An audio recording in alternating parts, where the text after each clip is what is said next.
Capítulo 14. A reunião. Minha querida filha, recomeçou o general, estava piorando rapidamente. O médico que a atendeu não pôde dar nenhuma opinião sobre sua doença. Ele notou meu alarme e sugeriu uma consulta com outro médico. Chamei um médico mais capaz, de Grates. Passaram-se muitos dias antes que ele chegasse. Ele era muito bom e piedoso, além de ser um homem culto. Depois de examinarem juntos minha pobre protegida, eles se reuniram em minha biblioteca para conferenciar e discutir. Eu, da sala adjacente, onde esperava que me chamassem, ouvi as vozes alteradas dos dois cavalheiros, em algo que era mais do que uma discussão estritamente filosófica. Bati na porta e entrei. Encontrei o velho médico de Grates defendendo sua teoria. Seu rival a estava combatendo com um franco ridículo, com acessos de riso. Essa manifestação incomum diminuiu e a alteração terminou com a minha entrada. Senhor, disse o primeiro médico, meu erudito colega parece pensar que o senhor precisa de um feiticeiro e não de um médico.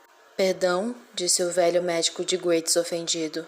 Darei a minha opinião sobre o caso à minha própria maneira e em outro momento. Lamento, senhor general, que minhas habilidades e ciência não lhe serão úteis. Antes que eu me vá, farei a mim mesmo a honra de sugerir algo ao senhor. Ele parecia pensativo, sentou-se à mesa e começou a escrever. Profundamente desapontado, fiz uma mensura e quando me voltei para sair, o outro médico apontou sobre o ombro para o companheiro que estava escrevendo e então, dando de ombros, tocou significativamente a testa. Assim, aquela consulta me deixou exatamente na mesma situação. Fui para os jardins, pensativo. Depois de 10 ou 15 minutos, o médico de Grates me alcançou. Ele se desculpou por ter me seguido, mas disse que não podia, em sã consciência, partir sem me dizer mais algumas palavras.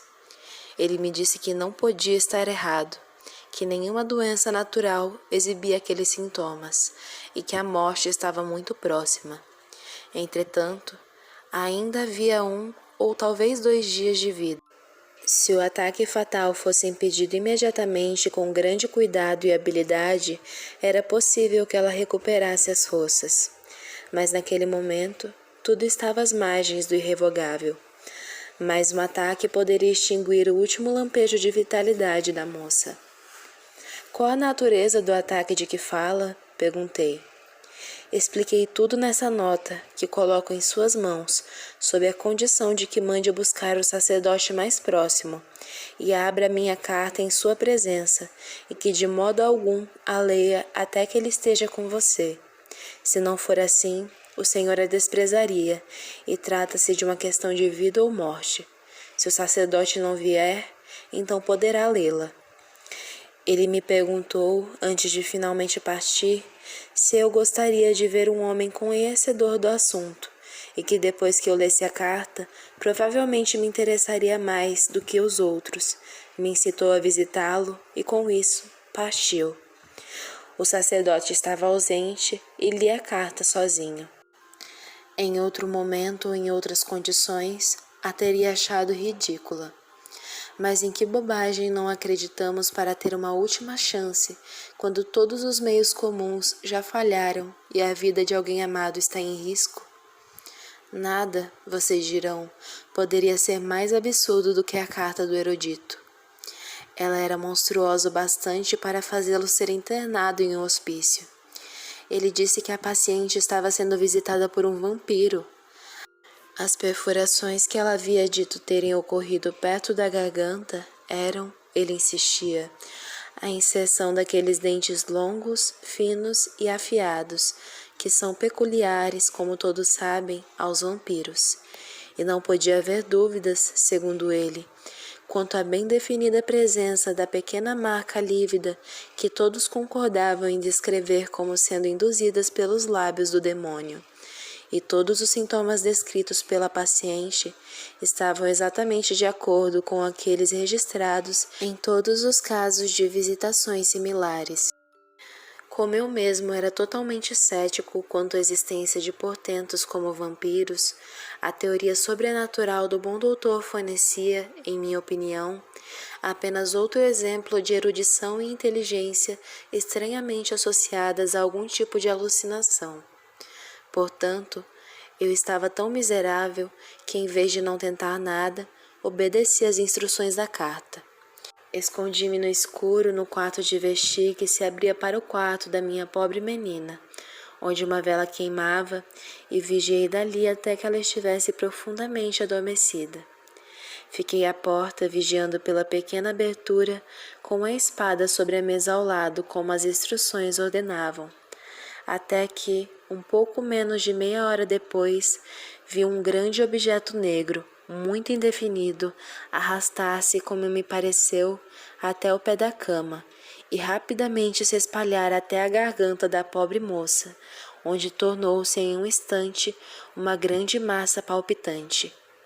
Fiquei petrificado por alguns momentos, então saltei para a frente com a espada em punho. A criatura negra subitamente se contraiu na direção do pé da cama, flutuou sobre ela e vi Milarca, de pé, no chão, a cerca de meio metro da cama, com um olhar de ferocidade e horror, esquivo para mim. Sem pensar em nada, golpeei-a imediatamente com a espada, mas a vi perto da porta ilesa. Horrorizado, a persegui e golpeei de novo. Ela havia desaparecido e a minha espada espatifou-se contra a porta. Não posso descrever para vocês tudo o que aconteceu naquela noite terrível.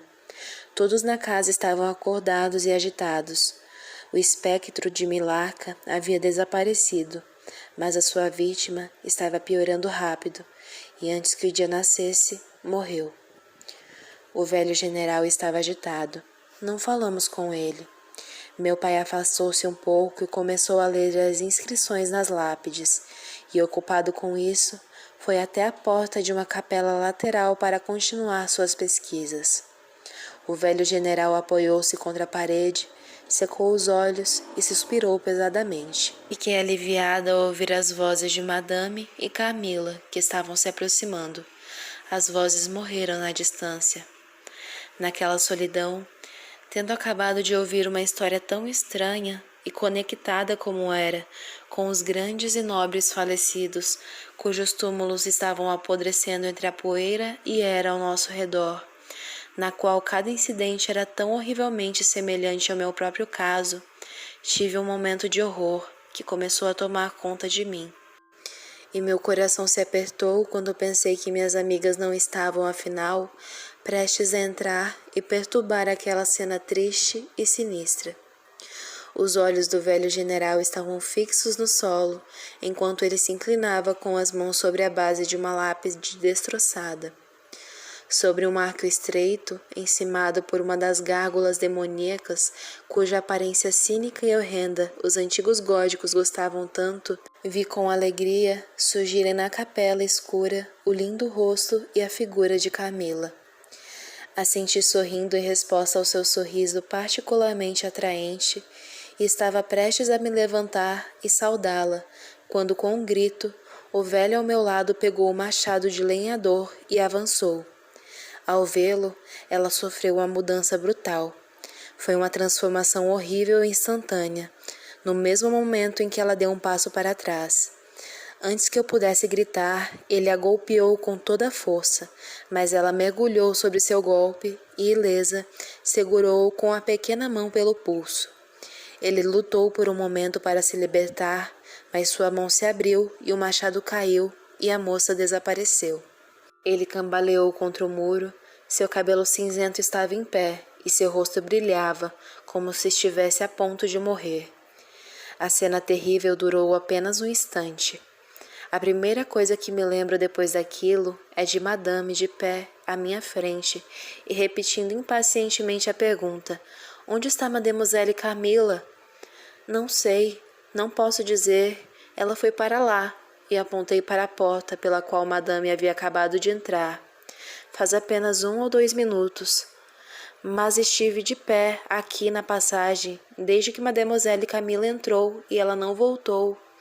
Ela começou a chamar Camila por todas as portas e passagens de janelas, mas não houve resposta. Ela disse se chamar Camila? Perguntou o general agitado. Camila, sim, respondi. Sim, ele disse. Aquela é Milaka. Aquela é a mesma pessoa que há muito tempo foi chamada de Micarla, condessa de Karnstein. Parta desse local amaldiçoado, minha pobre criança, o mais rápido que puder. Vá para a casa do padre e fique lá até chegarmos. Vá, que possa nunca mais ver Camila. Você não a encontrará aqui.